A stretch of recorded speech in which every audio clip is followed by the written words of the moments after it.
Selanjutnya kepada Ustaz Nur Ihsan Subiantoro kami persilahkan.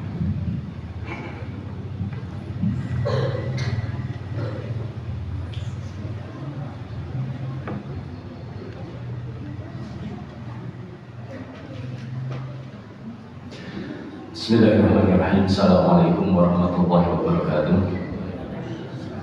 Alhamdulillahirabbil alamin wassalatu wassalamu ala asyrafil anbiya'i wal mursalin nabiyina Muhammadin wa ala alihi wa sahbihi ajma'in.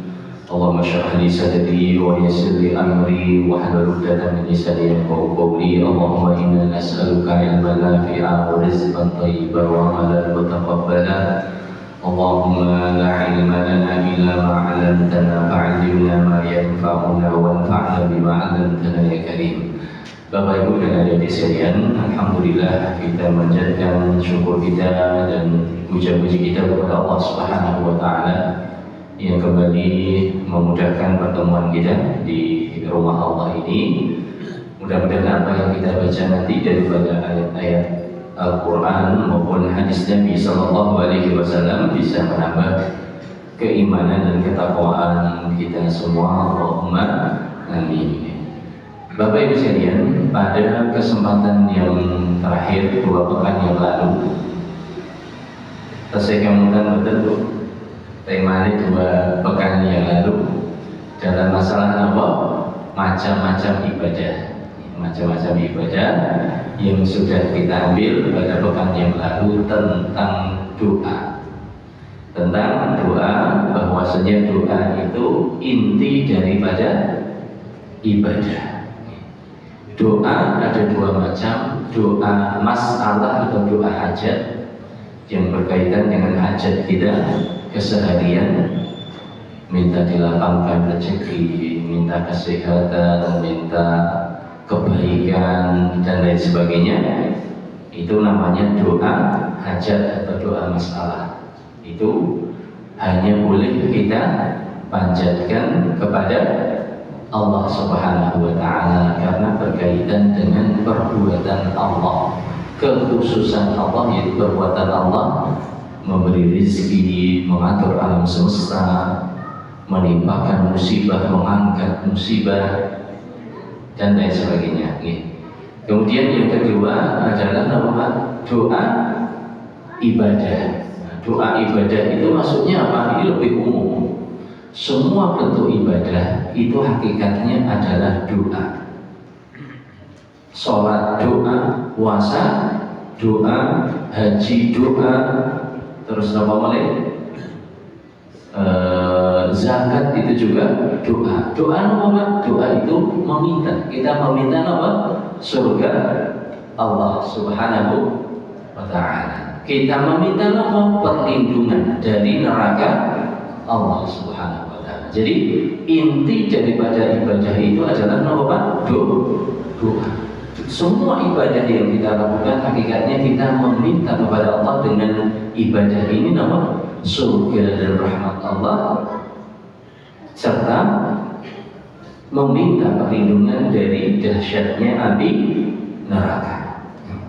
Oleh karena itu kemarin kita singgung suatu permasalahan, yaitu sebagian orang yang mengatakan kalau kita beribadah kok karena mengharapkan surga atau takut dari neraka itu belum ikhlas. Ada sebagian orang mengatakan apa? Kalau kita beribadah kok mengharapkan surga atau takut neraka itu tidak ikhlas. Alasannya karena surga itu makhluk, neraka juga makhluk. Nah, maka perlu kita luruskan. Ya. Kita beribadah kepada Allah mengharapkan surga itu karena wujud keimanan kita kepada janji Allah. Karena sebagai wujud pembenaran kita terhadap perintah Allah. Sehingga yaitulah makna ikhlas. Demikian juga kenapa kok kita beribadah agar dijauhkan dari neraka? Itu adalah ikhlas karena itu adalah wujud keimanan kita kepada ancaman Allah dan wujud keimanan kita terhadap firman Allah Subhanahu wa Ta'ala. Nah, kalau kita beramal tidak mengharapkan surga, lantas apa yang kita inginkan? Siapa kita ini? Kita ini bukan apa-apa, tidak punya apa-apa. Kalau tidak mengharapkan surga, terus apa lagi yang kita harapkan? Nah, ini adalah beberapa hal yang perlu kita perhatikan bersama. Demikian juga pada kesempatan yang lalu kita singgung sebagian saudara kita yang mengambil perantara di dalam doa.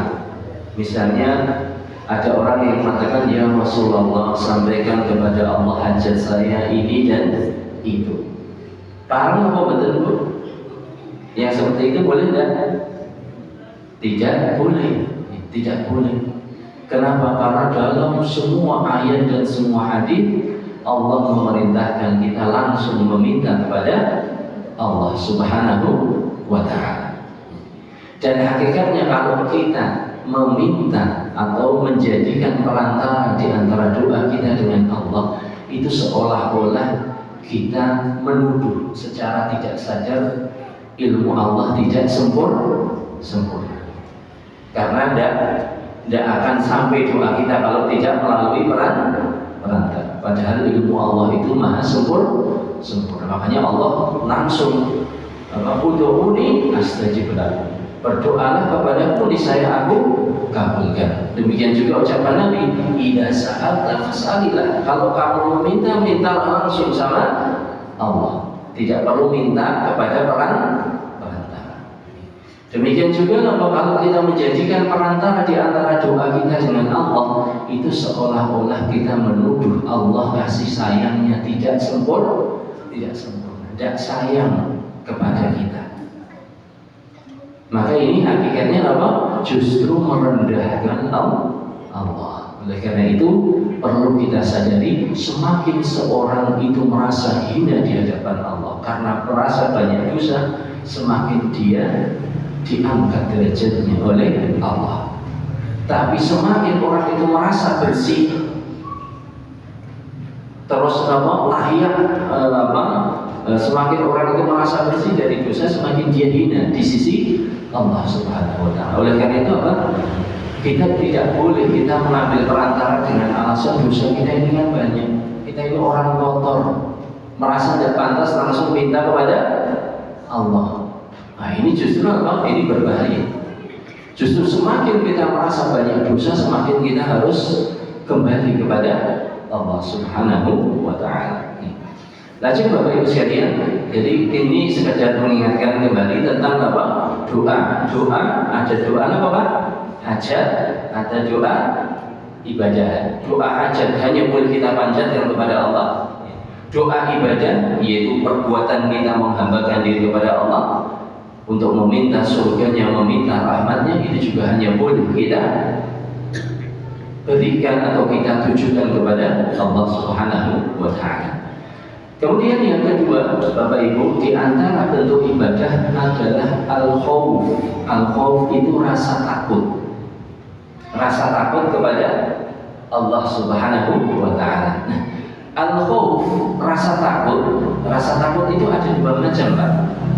Rasa takut yang itu berupa ibadah, dan rasa takut yang itu merupakan sifat fitrah kita sebagai manusia, tabiat kita sebagai manusia. Bagaimana Pak kita membedakan rasa takut yang merupakan ibadah dan rasa takut yang itu merupakan fitrah atau tabiat dasar manusia? Jangan kalau ketemu singa takut betul? Takut. Terus kenapa Pak? Apa yang dilakukan Pak? Kalau ketemu singa yang dilakukan apa? Jangan lari. Nah, kalau dilalah lewat tempat yang angker, takut betul? Apa yang dilakukan? Lari juga. Jadi gini Pak, pertama Allah Subhanahu wa taala berfirman di dalam di awal surat Al-Baqarah, alladzina yu'minuna bil ghaibi wa yuqimuna shalah wa mimma razaqnahum yunfiqun.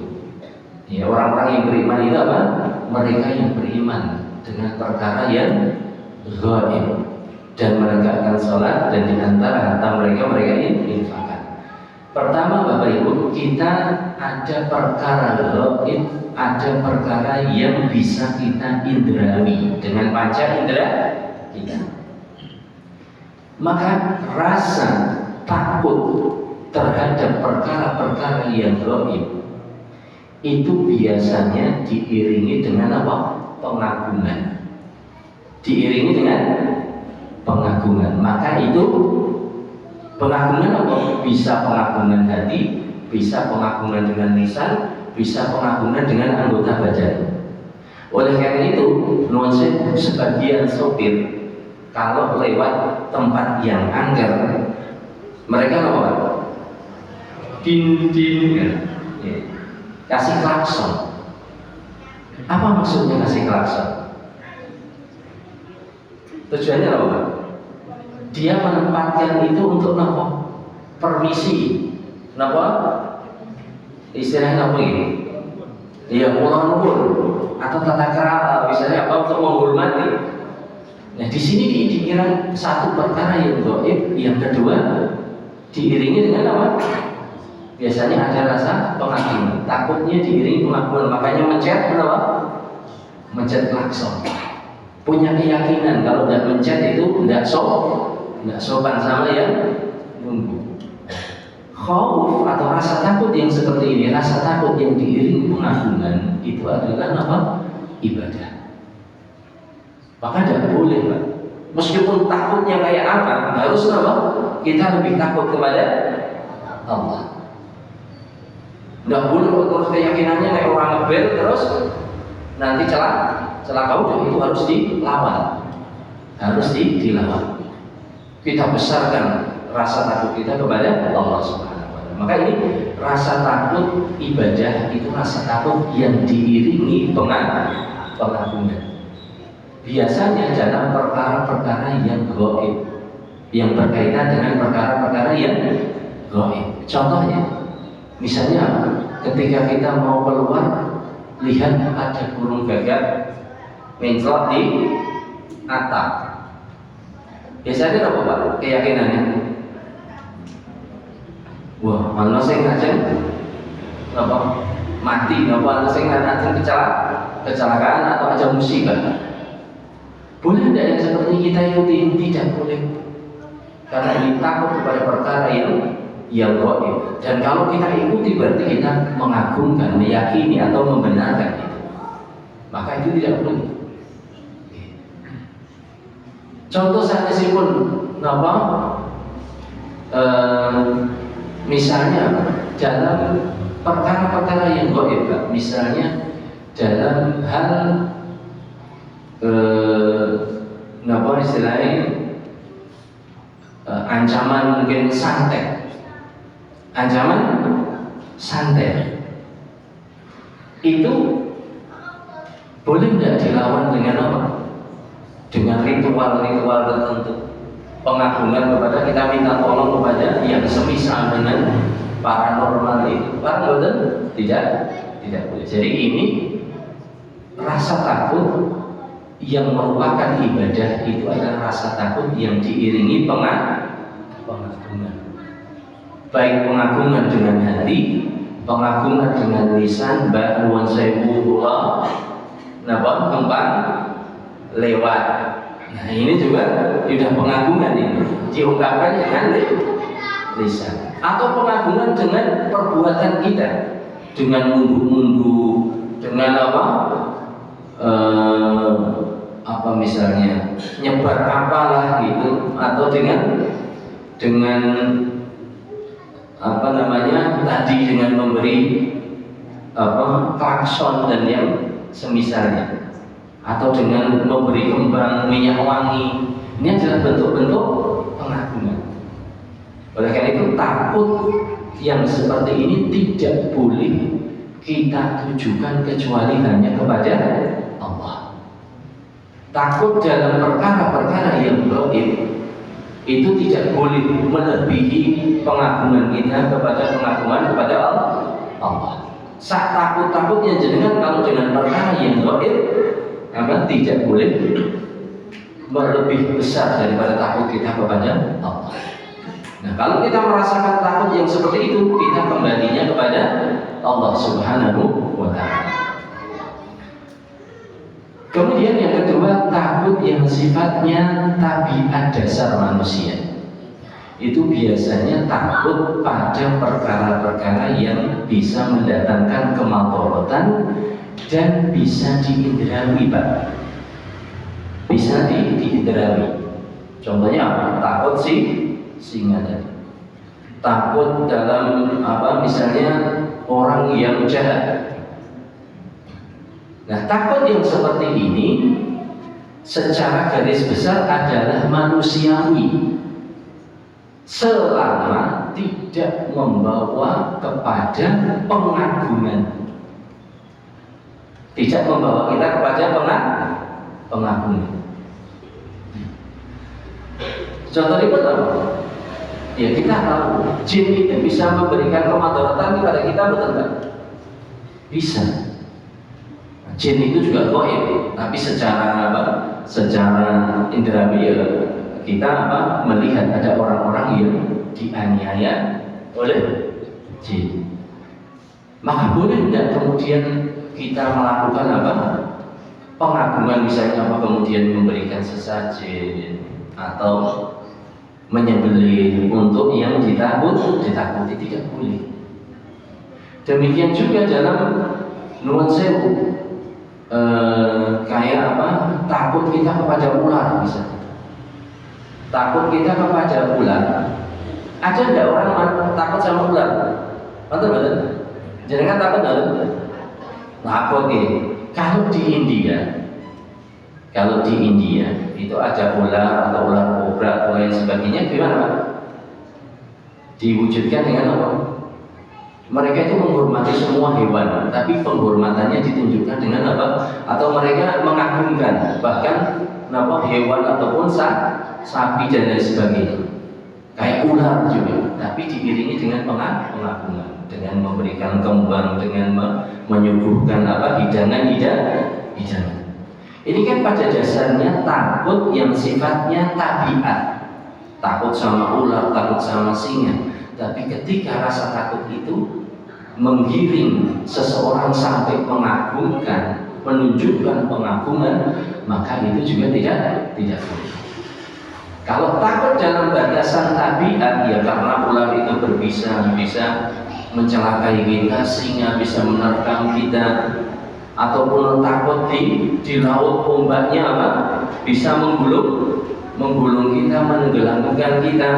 Nah, itu takut yang tabiat, takut yang tabi'i, yang sesuai tabiat. Tidak boleh kemudian menggiring kita kepada pengagungan kepada makhluk. Tidak boleh kita kemudian mengagungkan makhluk yang kita takuti tadi. Ya, terus takut itu ada dua, Bapak Ibu tahu takut apa? Takut yang berupa ibadah. Biasanya itu takut pada perkara yang gaib, kemudian diiringi pengagungan. Ada yang kedua, takut yang merupakan tabiat dasar manusia. Itu pada dasarnya boleh, selama tidak membawa kita kepada pengagungan. Mengagungkan makhluk yang ditakuti tidak boleh. Allah Subhanahu wa ta'ala berfirman buatan yang surat Ali Imran ayat 175. Fala takhafuhum wa khafuni in kuntum mu'minin.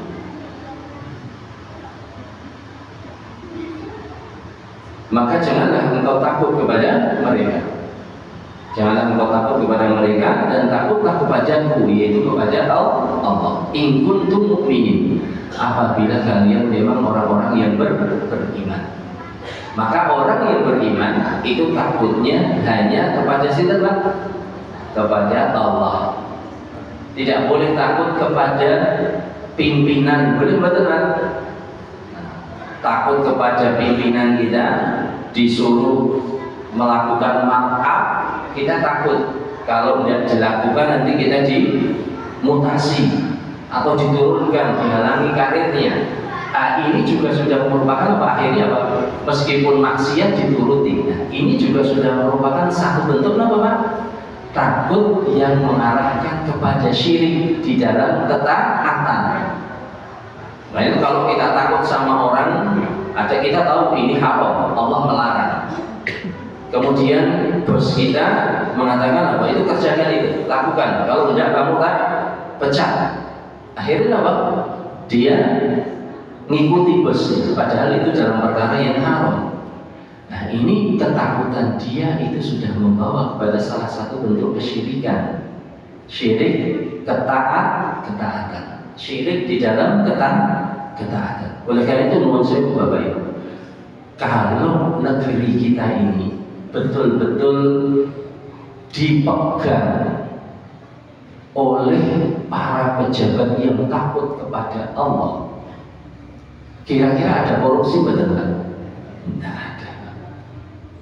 Kalau pemangku kebijakan yang tanda tangan itu betul-betul takut kepada Allah, maka yang namanya pertambangan, kehutanan, kekayaan laut, kekayaan bumi, air, dia kalau mau tanda tangan pasti mikir bagaimana pertanggungjawaban saya di hadapan Allah.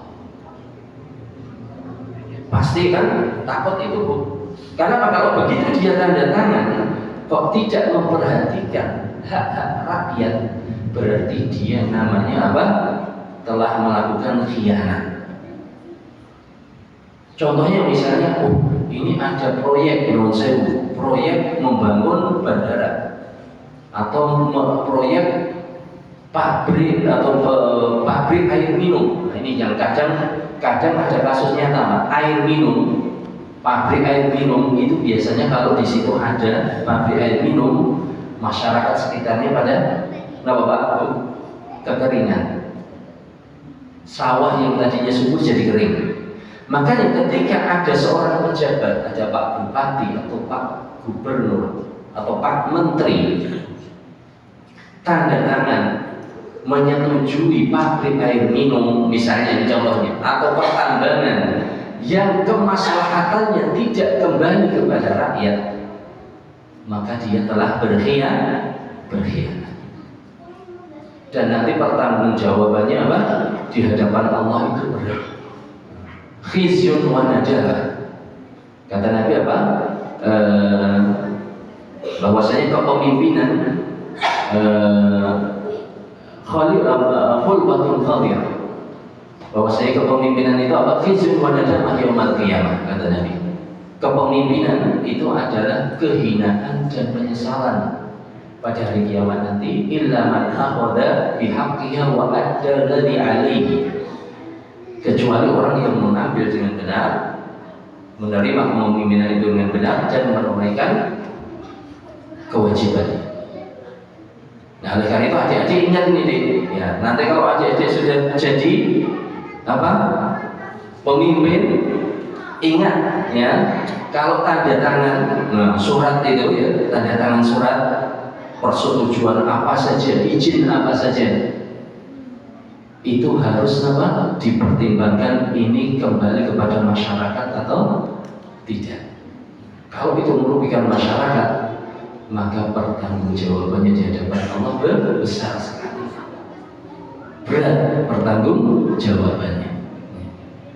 Oleh karena itu ibadah khauf, rasa takut itu termasuk apa? Ibadah yang sangat agung. Dia akan menghalangi kita dari berbagai macam kejelekan, kemaksiatan, khianat, penyakit hati dan lain sebagainya, tamak. Nah ini nama Allah Subhanahu wa taala berfirman, "Fala takhafuhum", janganlah takut kepada mereka, tapi takutlah kepada Allah. apabila kalian adalah orang-orang yang beriman.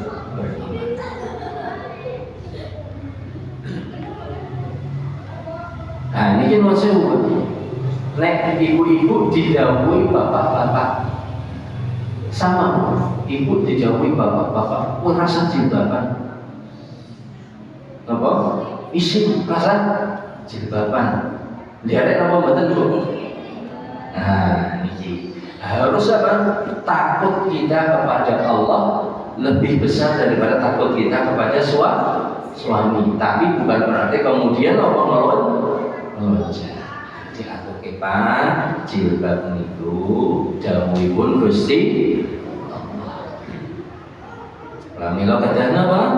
Kedah napa? Ambane meskipun saya ini masih belum sempurna Islamnya, masih banyak dosanya, tapi sebisa mungkin saya punya kewajiban untuk menutup aurat. Bapak-bapak juga demikian Pak.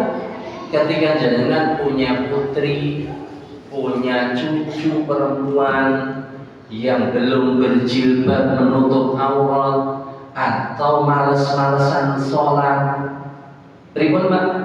Rasa sayang kita kepada anak harus kalah dibandingkan rasa takut kita kepada Allah. Makanya kalau ada putri-putrinya, jangan bangga Pak, kalau anak kita, anak perempuan kita sudah balik kok tidak pakai kerudung, niku jenengan tanggung jawab. Wonten dalam Allah Subhanahu wa Ta'ala. Oleh karena itu apa? Difahamkan bahwasanya apa? Ini adalah kewajiban Allah. Kewajiban yang Allah perintahkan kepada kita. Meskipun panas, ya panas neraka masih lebih panas daripada sumuknya di dunia. Meskipun kita masih belum istiqomah, tapi apa? Bukan berarti kok kemudian pakaiannya, jilbabnya dilepas. Nah, sebagian anak muda katanya apa? Jilbabi hati dulu, baru jilbab kepala atau jilbab badan. Boleh badan itu? Tidak boleh. Jilbab hati itu apa? Jilbab hati yang rasa takut. Kalau orang punya rasa takut, pasti dia akan menutup aurat, pasti dia akan melaksanakan perintah Allah. Ini diantara contoh-contoh dalam kehidupan nyata kita. Atau semisal ketika kita di pasar atau dagang, kok untungnya kurang banyak. Onten bener bu, kadang kita jualan kok untungnya kursi dia kurang. Nanti ngalami bener. Ya, sering gitu. Nah, kita kadang kok untungnya kurang ya. Nah, kadang sebagian pedagang itu agar untungnya lebih, dicampur beras yang saya dicampur sing awon mengkomen untungnya langsung kata. Nah, ini juga tidak boleh. Apa adanya saja. Atau kalaupun dicampur disebutkan Pak ini campuran IR4 sama kupon misalnya, disampaikan. Kita ditumbas benar loh. Nah ini. Terus rumiyin Al-Imamul Bukhari.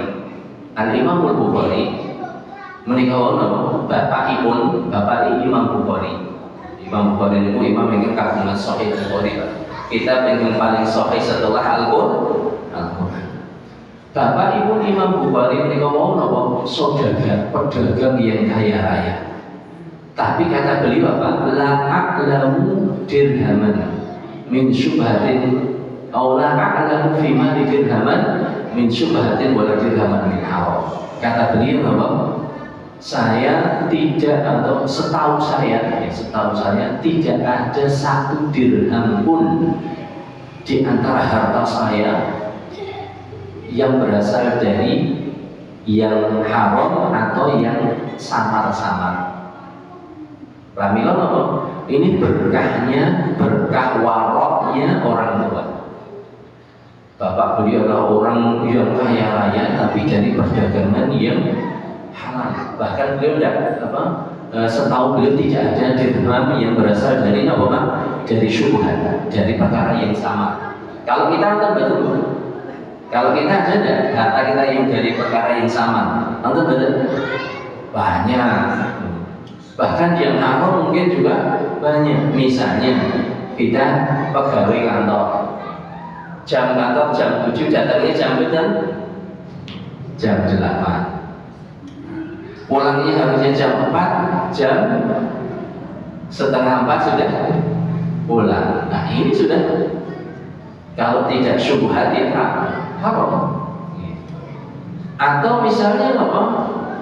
Kita itu tadi ada yang nyampur, ada yang mengurangi timbangan, itu perkara yang haram. Nah, Al-Imam Bukhari,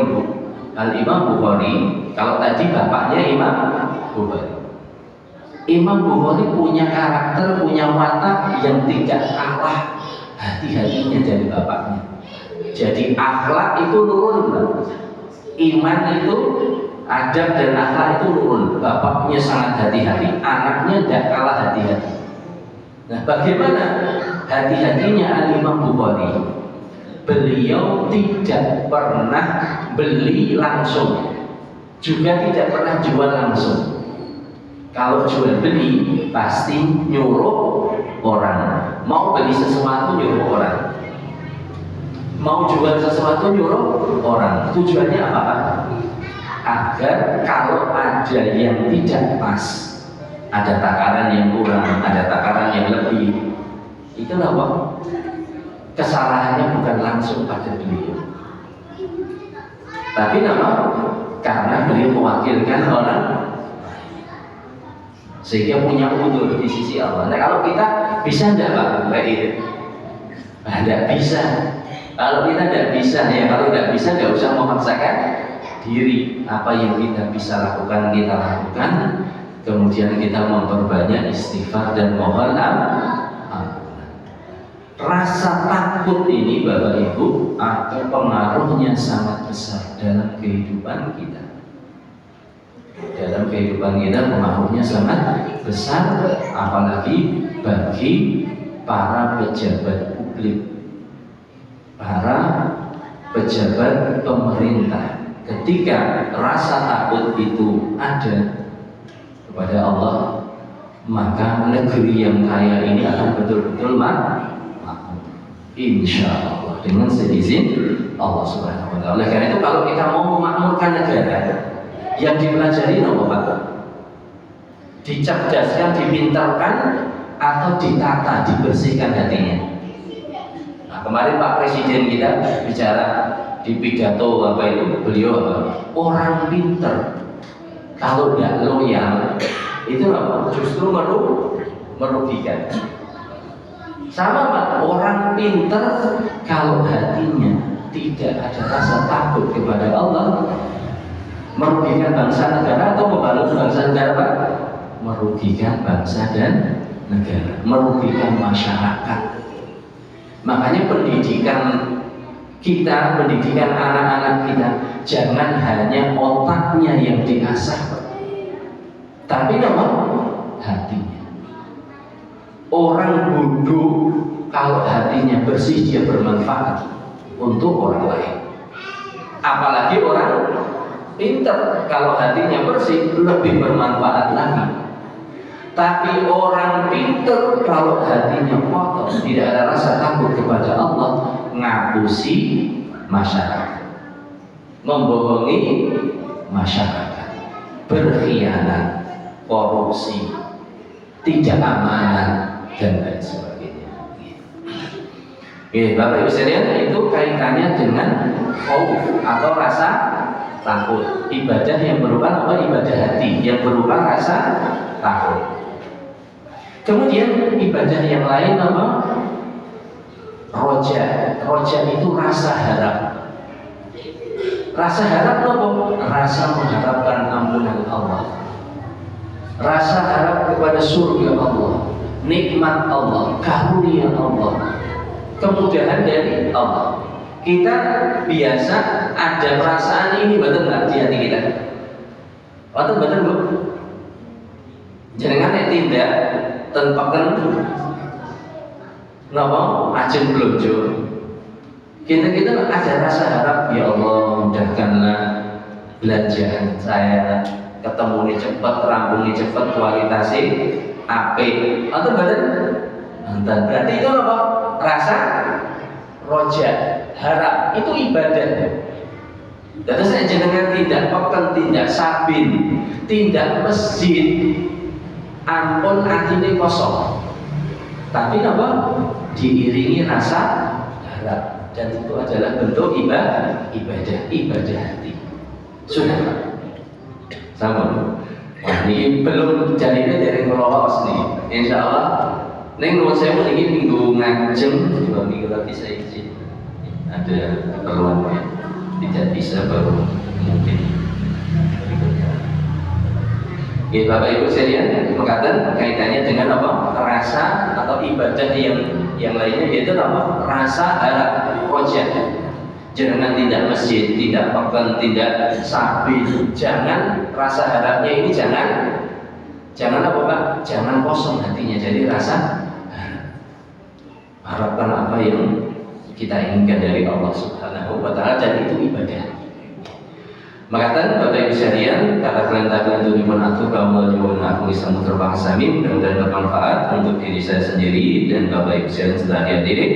Wallahu ta'ala alam wa sallallahu ala nabiyyina Muhammad wa ala alihi wa sahbihi ajma'in wa akhiru da'wana alhamdulillahi rabbil alamin. Wassalamualaikum warahmatullahi wabarakatuh.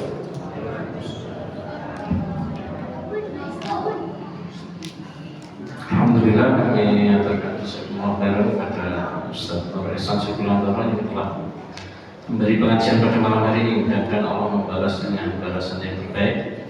Begitupun kita yang mendengarkan, semoga mendapat ganjaran dari Allah dan diberi kekuatan untuk bisa melaksanakan dalam kehidupan sehari-hari. Mari kita akhiri pengajian malam hari ini dengan doa kepada majelis. Assalamualaikum warahmatullahi wabarakatuh.